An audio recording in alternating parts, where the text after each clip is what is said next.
Evet, öncelikle 3 aylara yarın itibariyle girmiş bulunacağız. Rabbim ümmeti Muhammed'e, İslam alemine, milletimize 3 aylar mübarek kılsın. 3 aylar milletimizin nezdinde, İslam ümmetinin nezdinde kıymeti harbiyesi yüksek, manevi atmosferi fevkalade olan aylar zümresindedir.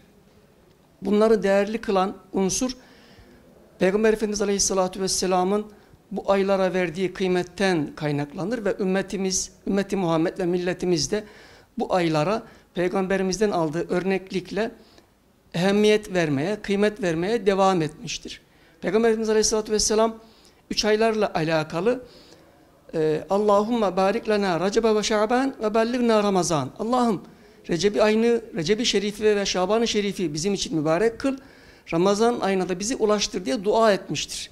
Aleyhisselatü Vesselam Efendimiz bu aylarda Recep ayına vurgu yapmışsa, Şaban-ı Şerif'e vurgu yapmışsa, bunları bizim için mübarek kıl, değerli kıl, iyi geçirebilmeyi, iyi değerlendirebilmeyi nasip et anlamında bir vurgu yapmışsa ve bizi de Ramazan-ı Şerif'e ulaştır ya Rabbi diye dua etmişse, burada bizim bildiğimiz, bilmediğimiz hikmetleri mutlaka vardır.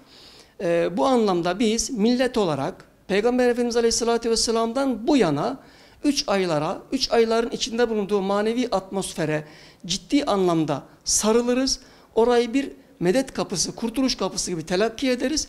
Diğer aylardan olmadığı kadar, diğer aylarda yapmadığımız kadar ibadet yoğunluğu yaşadığımız aylardandır 3 aylar. 3 aylar neydi o zaman? Recep ayı, Şaban ayı ve Ramazan ayı. Yarın itibariyle 13 Şubat itibariyle Ramazan'ın sonuna kadarki bölüm 12 ayın içerisinde ibadetlere yoğunlaştırılmış bir rahmet mevsimidir.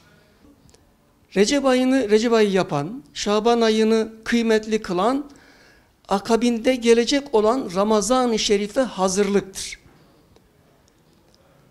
Recep ayının hürmeti, Şaban ayının kıymeti bu ayların Ramazan'ın arefesinde yer almasındandır.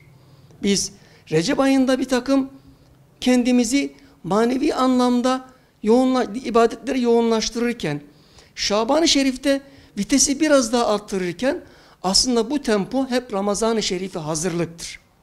Biz bütün hazırlığımızı Ramazan ayına yaptığımız ya da Recep ayında ve Şaban ayında yaptığımız hazırlıkları Ramazan-ı Şerif için bir antrenman gibi, bir egzersiz gibi düşünmeliyiz.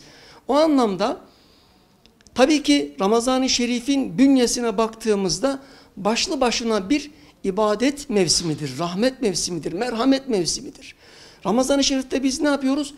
Ramazan'ın birinden sonuna kadar sağlık, sıhhati üzerinde olanlar, vücudu sağlığı yerinde olanlar oruç tutuyoruz.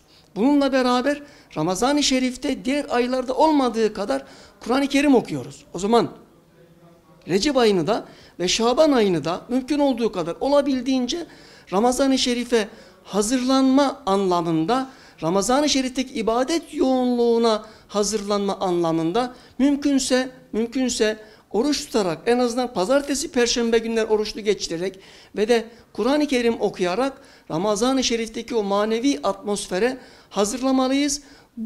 Milletimiz, ümmeti Muhammed olarak ve millet olarak Recep ayını ve Şaban ayını bu şekilde hazırlanarak Ramazan-ı Şerif'e daha bir böyle ibadetlere yoğunlaşmış, ibadetlere biraz daha böyle ne derler ona? İbadetlere birazcık daha böyle adapte olmuş, kendimizi konsantre etmiş vaziyette Ramazan-ı Şerif'e girmek için Recep ayında ve Şaban ayında mümkün olduğu kadar Kur'an okumalı ve oruç tutmalıyız. Müminin hayatında gece hayatın ayrı bir yeri vardır. Bu 5 tane gece var ki mümin kalitesini arttıran, mümin vasfına büründüren gecelerdendir. Bu Mevlid Kandili dediğimiz Peygamberimizin doğum gecesi, ikincisi Regaib Kandili, üçüncüsü Miraç Kandili, dördüncüsü Berat Kandili ve sonuncusu Ramazan-ı Şerif'in 27. gecesini idrak edecek olduğumuz Kadir Gecesi. Şimdi Veladet Kandili, Mevlid Kandili geçti. O Rebül-i Evvel ayın 12. gecesindeydi. Önümüzdeki Recep ayının İlk Perşembeyi Cuma'ya bağlayan gecesi Regaib Kandilidir. Yine Recep ayının 27. gecesi Miraç Kandilidir. Şaban ayının 15. gecesi Berat Kandilidir ve Ramazan-ı Şerif'in 27. gecesi idrak edeceğimiz, inşallah kavuşursak, Kadir Gecesi yine belki de bu gecelerin en kıymetli ve en önemlisi olanıdır. İşte bu dört kıymetli gecenin, dört mübarek ve Müslüman kalitesini ortaya koyacak gecenin dördü, 5 tane mübarek gecenin dördü bu 3 ayların içerisindedir. İkisi Recep ayında, birisi Şaban ayında, diğeri de Ramazan ayının içerisinde.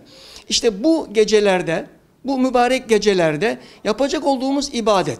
Bir defa şunu bilmeliyiz ki, gerek Mevlid Kandili'nde, gerek Regaib Kandili'nde, gerekse Miraç, gerekse Berat, gerekse Kadir Gecesi'nde bu gecelere has, bu gecelere münhasır, tahsis edilmiş bir ibadet, bir namaz yoktur.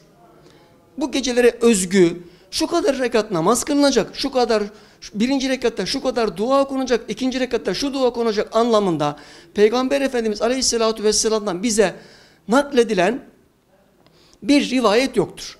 O zaman Müslümanlar olarak bizler ne yapmalıyız? Bu geceleri nasıl geçirmeliyiz? Bir defa her birimizin büyük anlamda, büyük oranda kaza namazı borcumuz vardır. Bugün ortalama Türkiye nüfusunun Müslüman coğrafyasında Türkiye nüfusuna baktığımızda, Türkiye ortalamasına baktığımızda herhalde kaza namazı borcu olmayan insanımız çok azdır. Bu gecelerde o zaman yapacağımız şey öncelikle mümkün olduğu kadar imkanlar dahilinde kaza namazlarına yoğunlaşmak, kaza namazlarına yoğunlaşarak bir kandil gecesi geçirmek birinci önceliğimiz olmalıdır. Sonra biliyorsak Kur'an-ı Kerim okumalıyız. Kur'an-ı Kerim okumak ibadetlerin belki kaza namazında yapacağımız en büyük ibadetlerden birisidir. Efendim Cenab-ı Hakk'ı tesbih etmek, La ilahe illallah zikri çekmek, Estağfirullah zikri çekmek de yine yapacağımız ibadetler arasındadır. Ama önceliğimiz kaza namazlarımızı, bir defa kaza namazı stoklarımızı eritmek olmalıdır. Evet, mübarek 3 aylar içerisinde az önce zikretmiştik. 5 tane kandil gecesinin 4 tanesi 3 ayların içerisindedir. Bunlar kıymetli gecelerdir. Mesela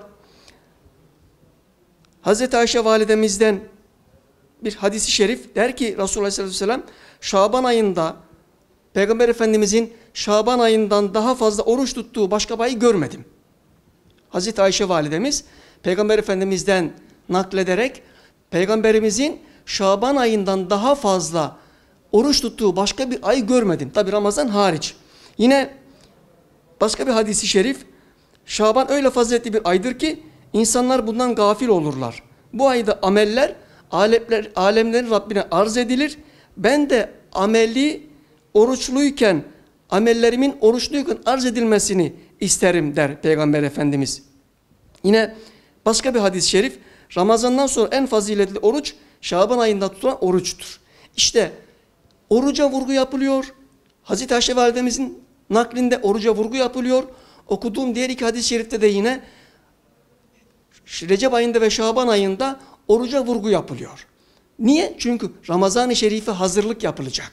Ramazan-ı Şerif'e hazırlık kabiliğinden olacak her türlü ibadet bizim kapsam alanımızdadır. Yapılması gereken ibadetler zümresindedir. O zaman bizim Ramazan-ı Şerif'e hazırlığımızı artırma anlamı taşıyacak oruca öncelikle vurgu yapmalıyız, eğilmeliyiz, oruç tutmalıyız en azından pazartesi, perşembe günleri. Sonrasında da Kur'an ayı olan Ramazan-ı Şerif'te Kur'an-ı Kerim'le daha çok haşir neşir olmak adına Kur'an okuma bilgilerimizi, Kur'an okuma eksiklerimizi tamamlayıp Ramazan-ı Şerif'te okuyacağımız Kur'an-ı Kerimlere, takip edeceğimiz mukabelelere hazırlık anlamında Kur'an-ı Kerim'e ağırlık vermeliyiz. O zaman yapacağımız iki önemli ibadetimiz var. Öncelikle bir, Kur'an-ı Kerim okumak ve oruç tutmak.